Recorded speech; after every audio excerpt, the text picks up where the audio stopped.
Hello students, once again I welcome you on my YouTube channel. Today I am here with class 12 Indian Economic Development. It's our second lecture. Today we are going to discuss about the features of Indian agriculture.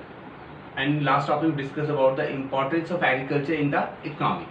तो last chapter हमने importance के बारे में पढ़ा था, आज हम features के बारे में पढ़ने जा रहे हैं. Okay, let's start the topic. The first point is low productivity. Low productivity, productivity means, ये जो प्रोडक्टिव वर्ड है हम पहले भी डिस्कस कर चुके हैं. Productivity means output per hectare of land, कि एक हेक्टेयर लैंड के ऊपर हमें कितना आउटपुट मिलता है. ठीक है, उसको हम क्या बोलते हैं, प्रोडक्टिविटी बोलते हैं. ठीक है, तो यहाँ पे प्रोडक्टिविटी की बात हो रही है. It was very low. जो प्रोडक्टिविटी थी वो बहुत कम थी.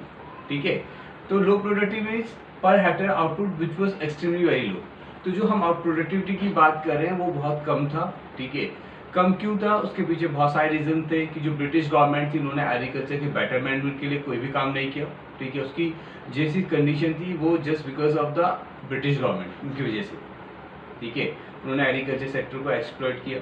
And second thing, there was a lack of the knowledge also, कि farmers was not so much aware about the new techniques, about the new variety of seeds and fertilisers, pesticides and other things. ठीक है, तो इन सब का knowledge भी नहीं था. इसकी वजह से भी जो प्रोडक्टिविटी है वो आपकी कम बनी हुई थी.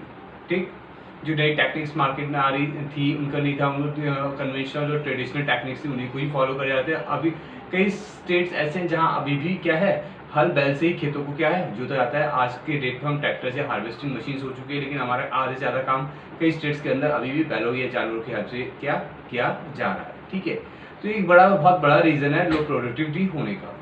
सेकेंड थिंग, अगर प्रोडक्टिविटी आपकी कम होगी तो it will also affect the industrial sector also.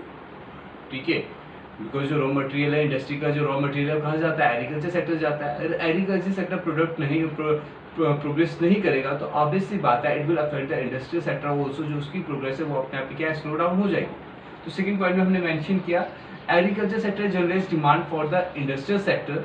Backwardness of agriculture implies slow growth of the industry. अगर एग्रीकल्चर सेक्टर बैकवर्ड रहेगा, उसमें प्रोग्रेस नहीं होगी, तो जो इंडस्ट्रियल सेक्टर है उसका प्रोग्रेस भी क्या है, स्लो डाउन हो जाएगा. And it was just because of the lack of the knowledge, lack of awareness. ठीक है, ये सारी चीज़ किसी वजह से थी, नॉलेज ना होने की वजह से या अवेयरनेस ना होने की वजह से. Got it? Okay, note down this points. I will give you 2 minutes, then we will start the second. Okay students, the second point is dependence on rainfall.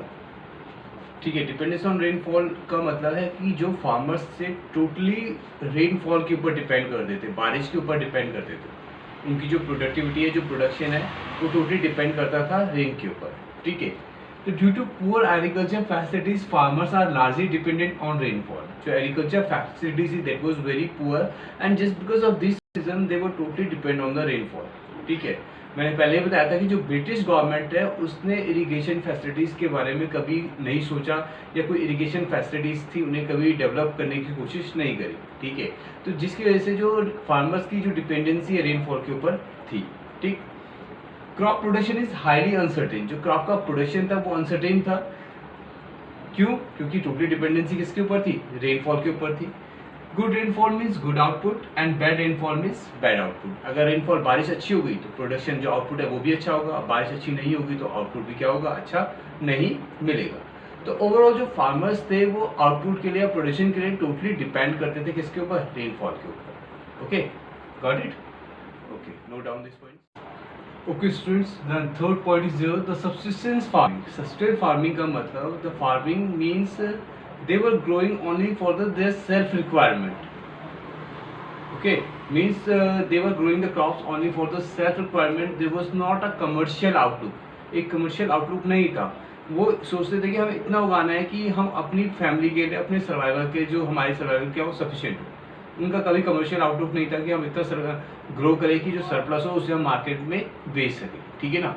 तो सब्सिस्टेंस फार्मिंग का मतलब सिंपल वर्ड्स में यही है कि it is a practice of growing crops only for one's own use without any surplus for the trade. मतलब trade करने के लिए, मार्केट बेचने के लिए उनके पास कुछ नहीं बचता था, वो केवल अपने लिए उगाते थे. वो कि उनका सोचना, नजरिया केवल इतना ही था कि क्या किसी ना तरीके से बस उनके सर्वाइवल के लिए क्या है, इतना हो जाए कि वो सर्वाइव कर सके, उनके सर्वाइवल के लिए सफिशिएंट हो सके. ठीक, the next is fourth, outdated technology. पहले ही बता चुके हैं कि जो फार्मर्स है, lack of knowledge was there. तो वो किस तरह की जो टेक्नोलॉजी, नई टेक्नोलॉजी उनके बारे में उन्हें नॉलेज नहीं था. They were using the outdated technology and generally they were doing the manual work with the help of the cattles और मैन पावर. ठीक. There were many outdated technologies and harvesting machine. जो outdated technology और harvesting machines हैं, ठीक है. अब जैसे आज की डेट पे ट्रैक्टर की हेल्प से हम क्या करते हैं, प्लोइंग का काम करते हैं, फार्मर खेतों को जोतते हैं, तो वो क्या करते हैं, हल और बैल की हेल्प से काम करते थे. ठीक है. जो आपकी हार्वेस्टिंग है, फसल की कटाई है, मंडाई काम है, वो सारा मशीन से होता था. उसमें भी वो एनिमल्स की और जो है घर के फैमिली मेंबर्स हैं उनकी हेल्प से करते थे. ठीक है.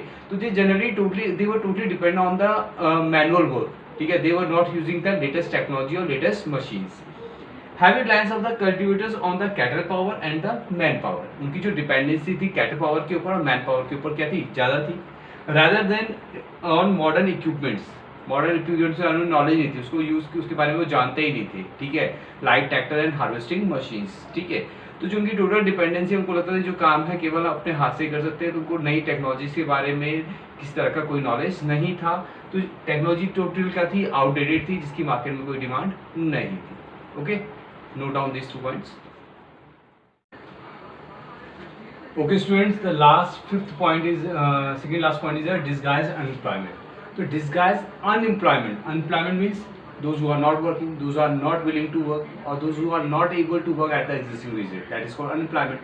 We are talking about the disguised unemployment. Disguised unemployment means a state in which more people are engaged in work than required. जहाँ पे जितनी जरूरत है उससे ज़्यादा लोग जब इन्वॉल्व होते हैं, that type of unemployment is called disguised unemployment. और generally we can see in the agriculture activities. This type of unemployment we can see in agriculture activities. आपने कभी देखा होगा कि हमारे घर में, हमारे सीनियर्स, फैमिली में मोस्ट सीनियर मेंबर्स अगर वो खेतों में काम करें तो कई बार बच्चे भी उनके साथ क्या कर देते हैं, हेल्प कर देते हैं. ठीक है.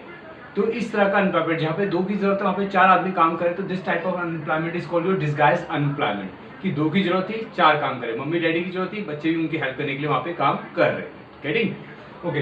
Next is 6 landlord tenant conflict. ये हमने स्टार्टिंग फर्स्ट चैप्टर से पढ़ा था कि जो लैंडलॉर्ड और टेनेंट है, इनके बीच में जो कन्फ्लिक्ट है हमेशा विवाद रहा है. क्यों रहा है? Huge areas are cultivated by the tenants. एक बड़ा एरिया था जिसके ऊपर कल्टिवेशन करते थे. कौन करते थे उसे? कल्टिवेट टेनेंट्स करते थे, who are not owner of the soil, जो कि जमीन के मालिक नहीं थे. ठीक.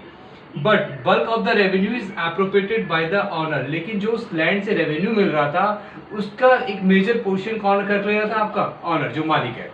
उस लैंड पे जो वर्क है, जो एग्रीकल्चर एक्टिविटीज, जो भी एक्टिविटी वो परफॉर्म कर रहे हैं, वो आपका टेनेंट परफॉर्म कर रहा है, मेहनत वो कर रहा है, और रेवेन्यू का मेजर पोर्शन कौन लेके चल जा रहा है? ऑनर. ठीक है. Tenant often get a bare minimum. जो टेनेंट है, जो वहाँ पे काम कर रहा है उस खेत में, उसे केवल बहुत ही कम मिलता था, और इतना मिलता था कि उसके सर्वाइवल के लिए ही पूरा हो पाएगा.